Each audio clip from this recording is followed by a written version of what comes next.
Eu sou a professora Karina, vocês já me conhecem. Bom, luz. O que é luz? Complicado, né? A gente já viu um pouquinho, né, sobre... Eu já fiz alguns comentários com vocês sobre luz, né? Que a gente vai... Os vídeos que eu vou mandar para vocês essa semana vão explicar um pouco mais disso no contexto físico em si. Mas a gente precisa entender que a luz não é só física. Que a luz não é só esse elemento físico que nós vamos estar trabalhando a partir desse semestre. Mas a luz também é uma arte. E ela nasceu filha da ciência e da técnica, feita de 1000 tonalidades e de quentes sinfonias. É para a vista o que a música é para os ouvidos. E não pode se predizer todo o desenvolvimento que poderá alcançar. Quem disse isso foi Duke Louis Broglie. Só um pouquinho, deixa eu abrir aqui um negocinho importante. Essa imagem que vocês estão vendo aí na minha tela, na tela de vocês, no caso aí, é um projeto do Palácio do Congresso, de 1970, na cidade de Montreal, no Canadá. E o arquiteto foi Victor Proust, caso alguém queira saber mais sobre esse projeto. E assim, esse projeto, ele mostra exatamente o que para mim, parece que esses dois autores aqui se conversavam, né? Porque quando eu leio esse trecho desse poema de Louis Broglie, e eu vejo esse projeto do Palácio do Congresso, do Victor Proust, eu consigo entender o que é essa sinfonia de tonalidades quentes e frias, né? 1000 tonalidades, né? E é isso que ele fez, né, na cidade de Montreal. Dependendo da hora do dia, o efeito desse vitral é diferenciado no interior dos ambientes. E a percepção que se tem desses ambientes é também outra, né? Então, aqui é a fachada envidraçada do Palácio do Congresso de Montreal. Ela fica na parte antiga da cidade. Foi uma intervenção que foi feita. Então, ele fez esse vitral meio que translúcido, transparente, para demonstrar, assim como no projeto do Louvre, né?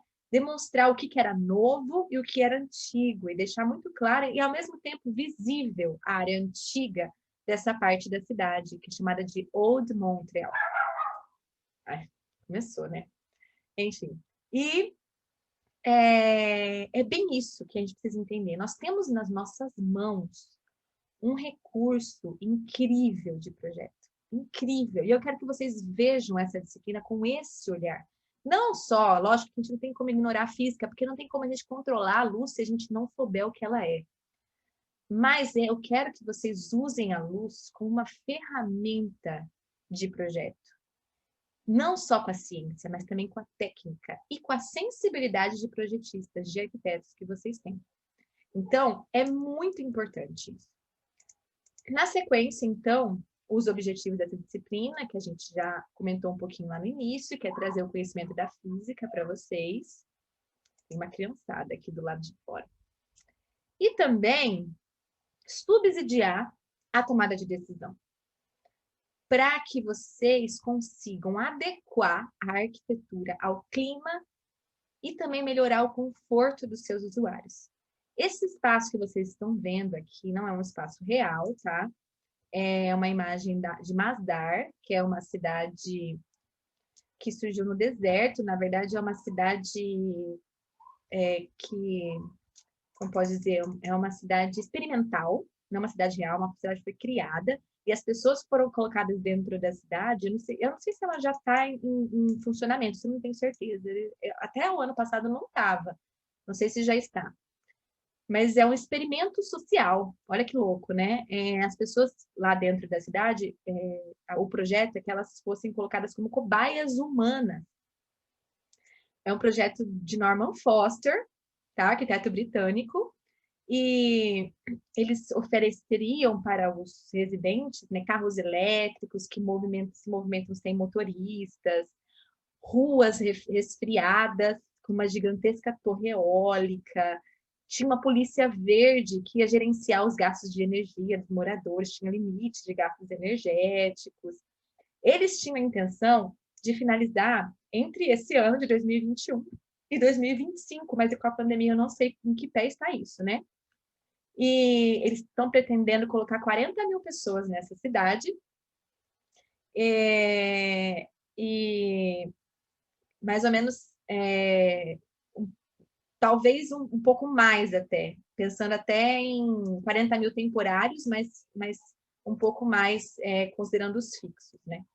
Enfim, depois vocês podem procurar mais, mas essa cobertura, por exemplo, que vocês estão vendo ali, que faz esse sombreamento, ela é inspirada nas muxarábias da arquitetura tradicional árabe, que é muito comum, né, nessa região, né, do país, do planeta, que é uma proteção contra o sol. Então, para vocês verem como é possível manipular o espaço, não só interior, mas também o espaço exterior, se você tem domínio do elemento que você está manipulando, que é a luz solar. Contextualização da disciplina, então, o que é conforto, né? Acho que isso é uma coisa que eu gostaria que vocês se questionassem, né? O que é o conforto para vocês? Eu olho essa pessoinha aqui, ó, deitada nessa rede, e parece que ela está se sentindo bem, que ela está sentindo bem-estar, né? Conforto é isso, sim, é se sentir bem, é o bem-estar. Mas conforto também é ter um espaço interessante, agradável aos nossos olhos. Quando você entra num espaço que pode estar termicamente confortável, mas é desagradável, né? Ruim aos nossos olhos aquele espaço, aquilo gera um certo desconforto. A satisfação plena dos sentidos, não só de um, mas de todos os sentidos. Isso é conforto.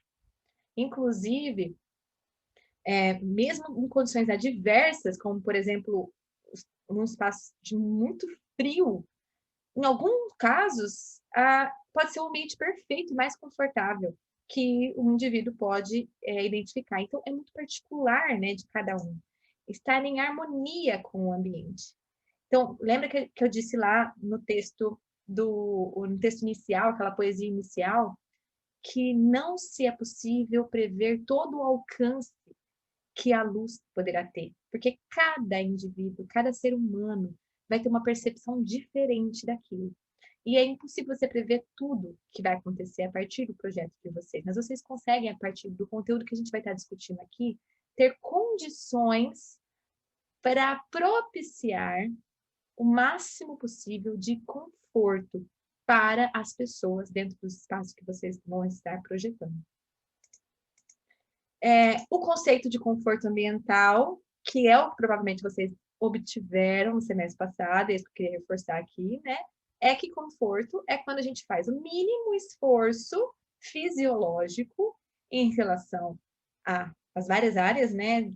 Luz, som, calor, para a realização de uma determinada tarefa, né? E o que seria a arquitetura? A arquitetura é uma síntese, né? A gente não tem como pensar em arquitetura só como uma construção. A arquitetura vai trazer tudo, os estímulos físicos do ambiente, a construção e o usuário. Ela estabelece uma conexão entre o ambiente natural e o ser humano, né? Ela faz essa conexão. E ela pode funcionar como um abrigo, como uma proteção, mas ela também pode funcionar como um espaço extremamente agressivo. Ele é a síntese de tudo isso. E ele precisa ser pensado dessa forma e atender às necessidades do homem, porque é o homem o nosso objetivo. Nós não estamos aqui para criar esculturas. Nós estamos aqui para criar espaços habitáveis, com qualidade, que a pessoa habite com o máximo de qualidade, bem-estar e satisfação. Por isso, nós temos que conceber o projeto pensando nesse usuário e lembrando que se trata de uma síntese. As áreas de conforto que vocês já trabalharam, que é o conforto higrotérmico, nós temos a iluminação, a acústica e nós temos a ergonomia, que provavelmente vocês também estão trabalhando em interiores.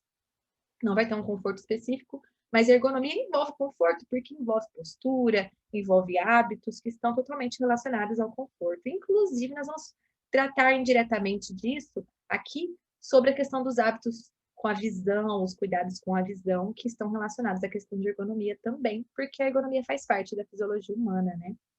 A visão, o olho faz parte da fisiologia humana. E aí, o que interfere, então? É importante que vocês entendam. Professora, nós vamos trabalhar com a iluminação natural, entendi. Nós queremos alcançar o conforto dos usuários, mas nós também queremos criar sinfonias com vastas tonalidades, né? Nos nossos projetos. Então, nós temos que entender que nós vamos lidar principalmente com um objeto, ou melhor dizendo, com um elemento que é muito difícil de ser controlado, que é a luz natural. Mas nós podemos obter ela de diversas fontes, e ela sofre influência de diversos elementos. O que influencia nessa luz natural? O que pode influenciar na quantidade, na disponibilidade de luz natural, né? Que é o que é chamado na norma de DLN, né? Disponibilidade de luz natural. As características do nosso espaço aqui, né, o tamanho da nossa janela, sim, que é o que a gente já falou lá no início, né, porque a gente vai dimensionar aberturas, então a cor dos ambientes internos, a gente até comentou sobre isso lá no começo também. Mas será que é só isso? Será que a gente tem a mesma quantidade de luz em todas as épocas do ano? Será que a gente tem a mesma quantidade de luz durante todos os horários do dia? Será que a gente tem a mesma quantidade de luz dependendo da condição atmosférica do céu, se o céu está cheio de nuvens, ou se está o céu limpo, ou se está com fumaça, qualidade do ar, será que influencia na disponibilidade de luz? O clima, determinadas localidades no globo terrestre, né, dependendo da latitude, tem a mesma quantidade de luz? Então, é isso que é importante vocês entenderem. Não tem. A disponibilidade de luz natural, ela muda de acordo com a hora do dia, o dia do ano, a estação do ano. Vocês lembram disso? Quero ver a carinha de vocês. Vocês lembram disso? Lá na disciplina de conforto 1, que existem estações do ano, que as estações do ano estão relacionadas à posição do Sol, a posição do Sol no no movimento, né, na verdade, a posição do Sol não, né, mas a posição da Terra, né, em relação ao Sol, né, é que a gente imagina, para a gente trabalhar em conforto, a gente considera como se o Sol girasse em torno da Terra, né, a carta solar, ela mostra mais ou menos isso, mas não é verdade, é a gente que gira em torno do Sol, mas tem a ver com a posição da Terra, né, nesse momento de translação, né, em volta do Sol, solstícios, vocês lembram disso? Equinócios, vocês lembram disso? Lembrem, resgatem isso na memória. Então, tem tudo a ver. No equinócio é justamente o momento do ano em que o sol, em que os dias e a noite têm a mesma duração. O solstício de verão, o dia é muito mais longo. A posição, né, do sol em relação à nossa posição aqui no globo é diferente. Nós temos uma quantidade de radiação muito maior, uma quantidade de luz, consequentemente, maior também do que no solstício de inverno, que está mais afastado, o ângulo está maior. Então, tudo isso vai influenciar na disponibilidade de luz também. Então, além disso, a época do ano, vocês lembram da época do dia, a hora do dia, vocês lembram da carta solar, né? Que o Sol fazia aquele movimento, né, em volta, de subia e descia. Vai depender das características físicas, da qualidade do ar. Vocês podem ver nesse slide, ó, tem o céu claro, bem direto, ó, o Sol com algumas nuvens e o Sol totalmente encoberto, a quantidade de luz que chega, olha as imagens, ó. Sol limpo, com algumas nuvens e totalmente encoberto, é diferente, muito diferente.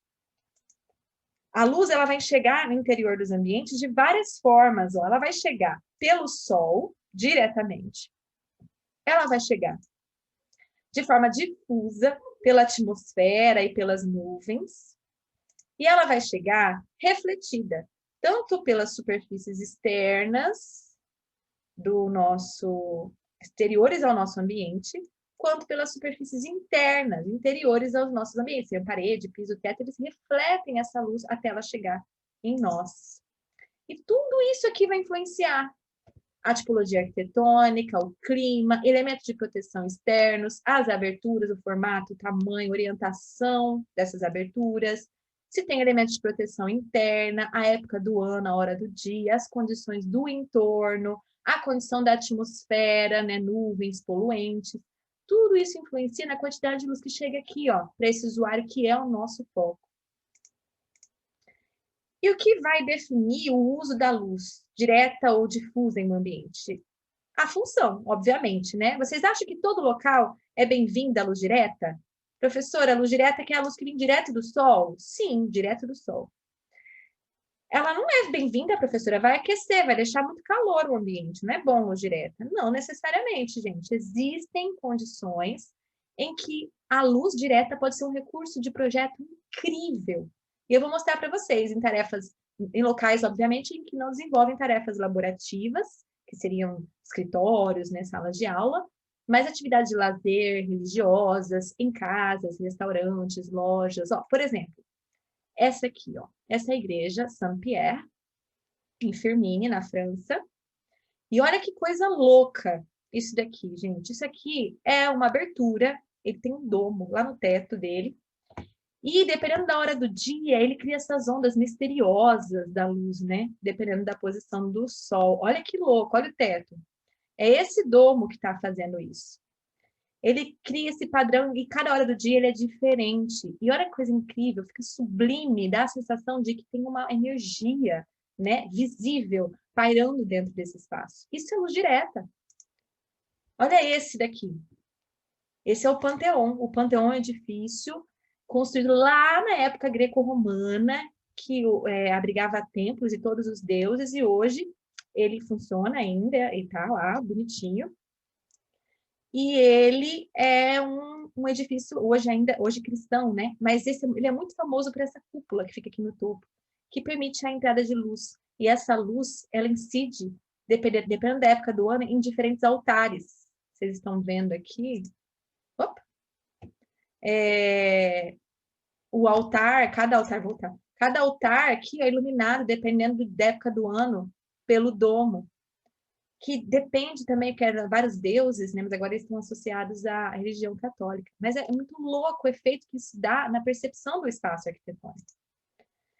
E aí, a luz difusa, então, ela é usada para tarefas laborativas, escola, indústria, escritório. Então, é importante uma uniformidade de distribuição de luz. Esse aqui é um escritório de arquitetura, por exemplo. A gente vê que está sombreado, a gente tem uma luz lá fora, mas aqui dentro a iluminação é muito uniforme, que é muito importante para atividades laborativas, escolas, né, que garantir uma uniformidade de distribuição dessa luz. E aqui eu trouxe algumas referências para vocês verem, antes da gente, para vocês terem, né, como referência, de soluções de projeto que trouxeram a iluminação natural, não somente a luz natural, mas também integrada com as outras áreas de conforto. Esse aqui é o projeto do Lelé, o Hospital Sara, vocês já devem ter visto. Então, ele traz sheds. Sheds é um tipo de abertura zenital.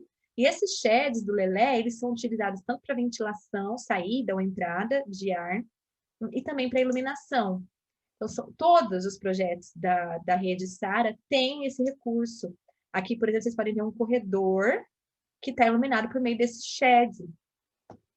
Aqui tem alguns croquis que mostram, ó, ele trabalha com jardins internos, então a captação do ar lá em cima, que é um ar mais fresco, também esse ar é umidificado e resfriado por meio desses jardins, né, internos. Então, o recurso da abertura zenital, ele pode ser usado juntamente com a questão do conforto térmico também.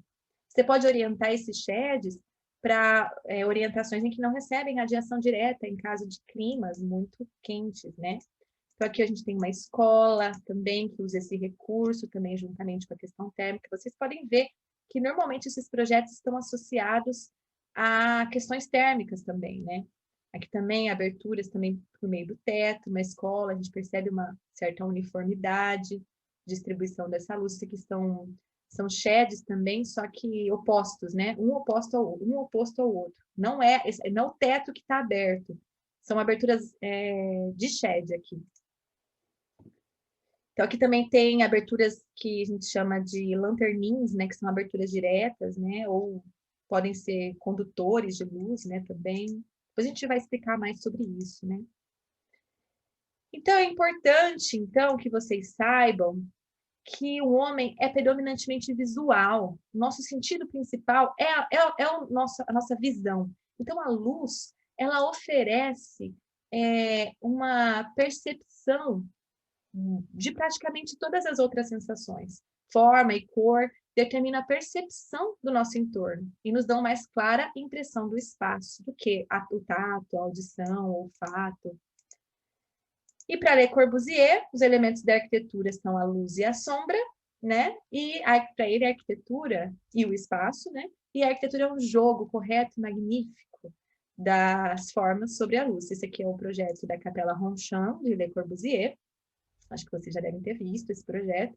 E ele trabalha como recurso incrível, né? O uso da iluminação natural. Na arquitetura hoje, né? Pós-globalização, melhor dizendo, né? Um pouquinho antes de hoje, não havia muita preocupação com as necessidades humanas. A arquitetura mais com a material, técnica, do que necessariamente com o homem. Mas hoje, a preocupação é com o meio ambiente, é com o clima e com relação à sustentabilidade, que é um nome, né? Principal hoje é a sustentabilidade. E por isso, nós precisamos sempre colocar isso como premissa para todos os nossos projetos. Eu fiz um exercício aqui para vocês de ilusão de ótica, acho que vocês já devem ter visto em algum momento, em alguma outra disciplina, mas só para vocês entenderem como impacta na gente nessa questão do jogo de luz e sombra. Então, olhem fixamente os 4 pontinhos pretos que estão aqui na tela, vão aparecer na tela, e vocês olham e olham sem piscar, e vão contar até 10. E depois vocês vão olhar aqui para o lado, para a parede da sua casa, não sei, e vai piscar assim repetidas vezes, e vocês vão me dizer o que vocês vão ver, beleza? Olha esses 4 pontinhos aqui, fixamente, sem piscar. 10 segundos. Agora olha aqui na parede e vai piscando e me digam o que é que vocês estão vendo. Escreve aí no chat. O que vocês estão vendo? Nem tô vendo o chat. Peraí, deixa eu ver o chat aqui. O que vocês estão vendo quando vocês piscaram? Jesus! Tani te viu Jesus. Todo mundo. Bob Marley, Isaac. Gente, que louco, né? E não é um borrão, mas vocês viram. Vamos lá, vamos ver outra. Aqui, nessa imagem, o que vocês estão vendo? Vocês estão vendo uma velha ou uma moça? Nossa senhora, cachorro carnaval aqui. Uma velha ou uma moça? Alguém viu a velha? Gente, a velha. Uma moça. Ó, vou mostrar a velha para vocês, ó. Esse aqui é o olho da velha, ela tá de perfil. Esse aqui é o nariz dela, a boca dela, o queixinho dela aqui, ela tá pintado. Estão vendo? Ela é bem enrugadinha. Esse aqui é as rugas do olho dela aqui, ó. As rugas da bochecha, estão vendo? Conseguiram ver, né? Ah, não, João Vitor não conseguiu ver ainda.